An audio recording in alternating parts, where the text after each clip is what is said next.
Hello বন্ধুরা, দেখো আমার দিদির বাড়ি এসেছি। আর দিদির বাড়িতে দেখো এসেই বৃষ্টি, আর আমি কোথাও বেরোতে পারছি না।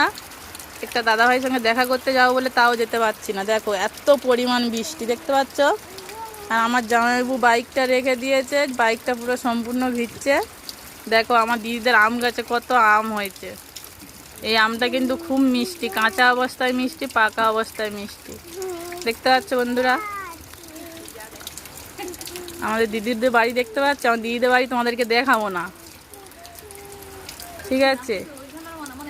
দেখো বৃষ্টি ভিজা দিন, শুভ দুপুর সবাইকে। সবাই কেমন আছো আর কার কোথায় বৃষ্টি হচ্ছে প্লিজ একটু কমেন্ট করে জানাবে। তোমাদের ওইদিকে বৃষ্টি হচ্ছে কিনা বন্ধুরা একটু প্লিজ কমেন্ট করে জানাবে। দেখো আমার দিদিদের বাড়ি এইটা, দিদিদের মুরগি চাষ হয়, এখানে মুরগি থাকে। টাটা বন্ধুরা, সবাই ভালো থেকো, সুস্থ থেকো। শুভ দুপুরে অনেক অনেক শুভেচ্ছা রইল সবার জন্য। আর সবাই একটু বলবে যে তোমাদের ওইদিকে বৃষ্টি হচ্ছে কিনা, কমেন্ট করে জানাবে।